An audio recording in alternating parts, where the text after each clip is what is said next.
Welcome back everyone, I'm Bharat. I hope you guys are doing absolutely fine. In this video, we'll walk through how to create a simple RESTful API using Python's web framework called Flask.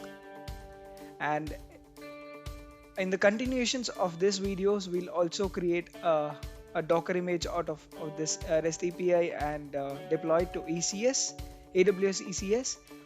Also, we'll create a code pipeline service to automate the build process and the deployment process.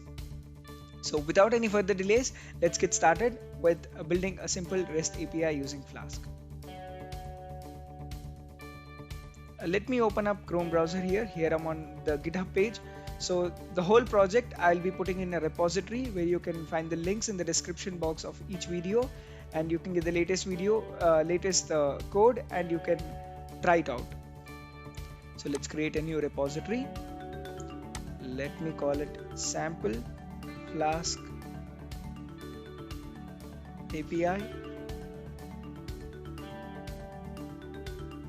and let's create the repository.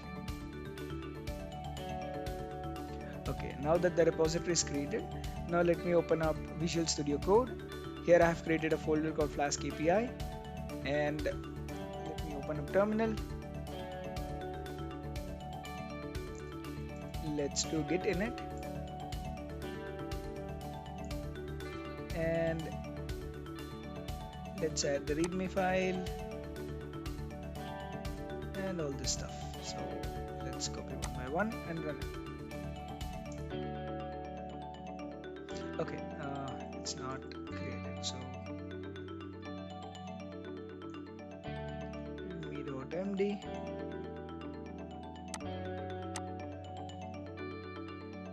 and let's do git add, do our first commit,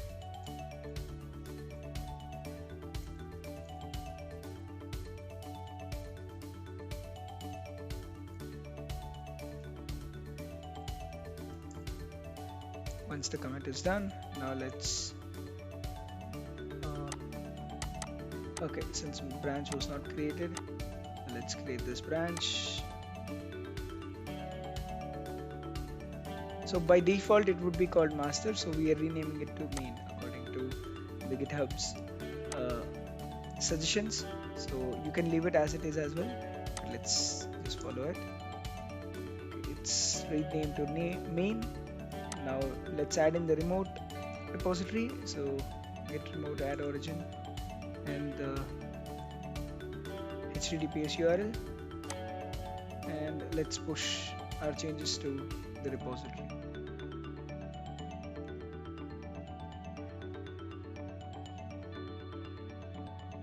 Okay, now let's refresh this. You can see this is a readme file, and you can see the commit message that we have added. It's called initial commit. Okay, now once this is done, let's clear this, and let me create a virtual environment first. So Python -mv env. Okay, now let's add a gitignore file,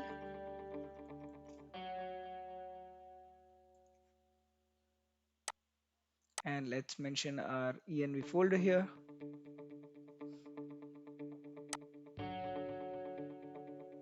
Once this is done, now let's activate our virtual environment.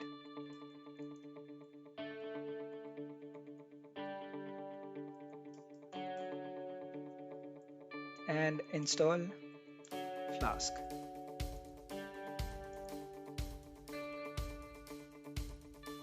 So Flask is installed. Now let's do a pip freeze to check what and all packages are installed. And let's put it inside a file called requirements.txt.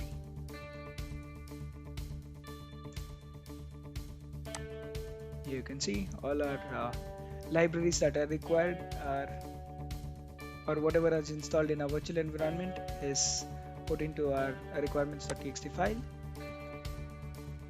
Now let's create a server file where we'll write the code to run our API server. So we have installed Flask library. So let's import it from Flask, import Flask.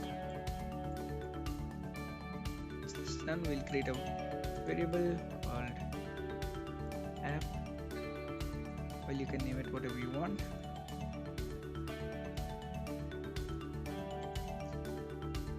App dot. We'll run it from the main file. We'll just do it like if name equal to main.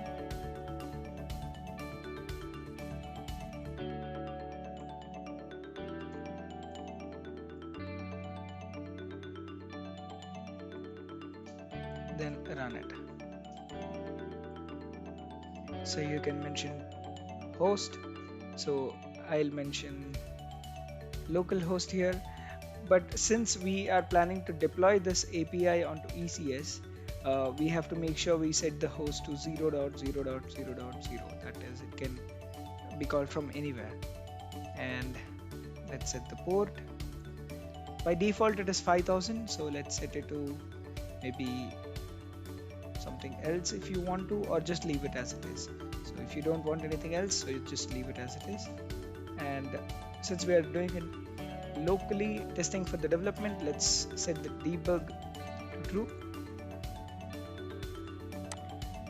Okay, so our server is will get created by this command, by this line of code.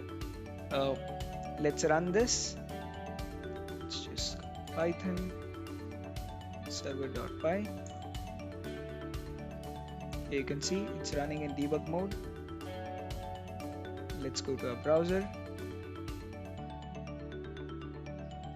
and head on localhost 5000. Well, you can see the server is working, but it says there's no endpoint with the slash. Here you can see there's nothing, so it means there's a slash here. Okay, so there's no index root, so it says not found. The URL is not found. So here you can see that 404. So now let's create that endpoint here. After this app got created, let's just say app dot route or root, how you want to call it. So this is our endpoint. That's the index endpoint. You can call it anything you want. And yeah, we forgot to add it as a decorator. And let's create a function. Let's simply call it index. You can call it anything you want. And let's simply return a dictionary with a message saying working fine. Let's pass it along with 200 success code. Well, by default it sends 200, so you can skip that as well. So this is one way of sending it. The other way is, let's import another method from Flask module, which is Jsonify. So you can either do this way or you can do it this way. So you just have to pass in message equal to your value, that working fine.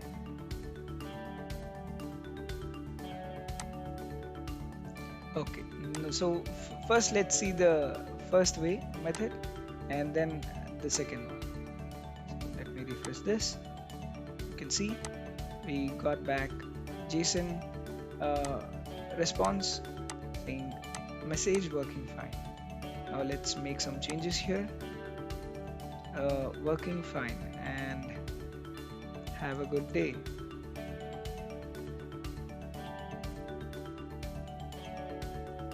Now let's refresh. You can see it is updated. So let's revert this back.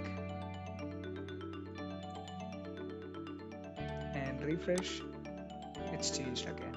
Now let's see the second way of doing the same thing. Let's refresh this and refresh here as well. You can see any changes, so let's make some changes. Let's just add in another dot here, and let's refresh. Here you can see it. Okay, so once this is done, so let's create another API endpoint. So let's simply call it app.route.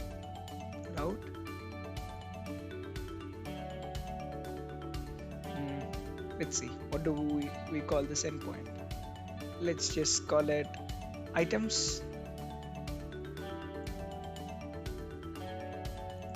Let's name the function maybe fetch items.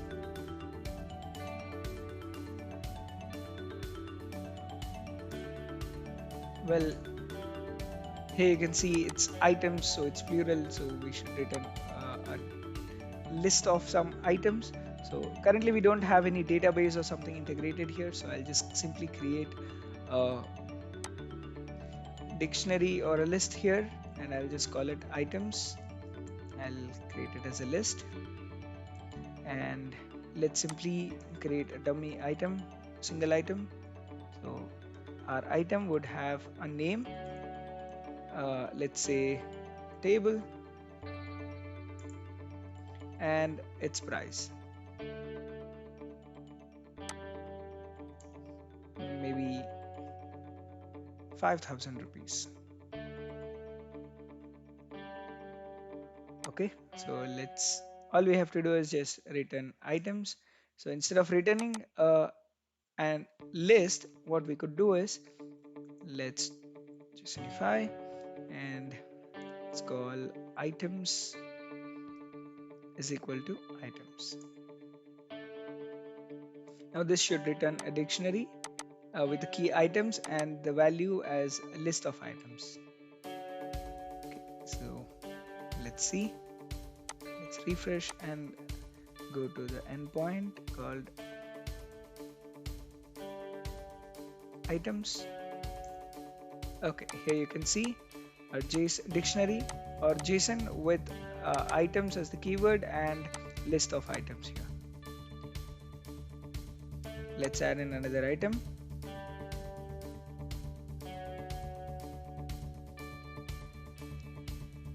Let's call it chair and change the price to maybe 3,000 rupees and refresh this page. Here you can see it's added. Okay, so the scope of this whole project series for deploying this APIs to ECS, we'll keep it simple. We'll just have these two endpoints, and in the next video we'll try to create a Docker file and build spec file for this project and create a code pipeline, and also let's deploy it to ECS. So let me stop this server and push the changes. So let's do a git status. You can see we have added git ignore requirements.txt and server.py. You can see env folder is ignored because in the git ignore file we have ignored that folder.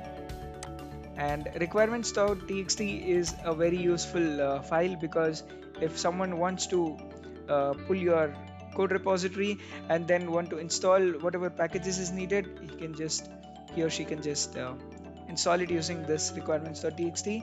It's very simple. We just have to do pip install space -r and requirements.txt, and that is it. When you do this, it will install all the requirements that is specified in the requirements.txt file. So let me run this.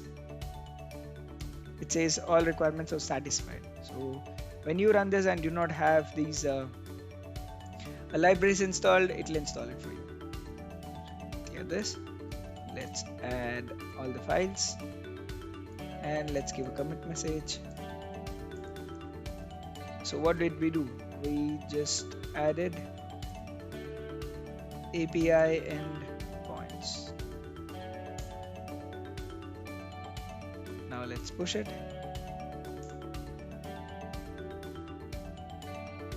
let's go to our browser, refresh. You can see all the files are added here. So let me go to readme. Okay, let's write in something here so that people can get some idea on what this project is about. So let's simply say a simple RESTful API using Python's web framework named Flask. That is it. So, well, I showed you the commands for adding the file and committing it and then pushing it. Now let's do it with the UI. So in VS Code, you have this extension here, and we just click on the file. So these are the changes. It was empty before, and we have added this line. So let's add the file or stage changes, and once that is done, we need to give a message to it. Let's say updated readme file, and let me just click on this tick mark. So this one commits to the branch locally. Now we have to push it. So let's click on this three dots here and go here and click on push. So when you do click on push, so it will push to the current branch which you are there in. So that is it for this video, guys. If you found this was helpful, hit on the like button, share it with your friends, and don't forget to subscribe to our channel if you haven't yet, and hit on the notification bell so you never miss out any of our latest updates. Thank you for watching. I look forward to meet you guys in the upcoming video.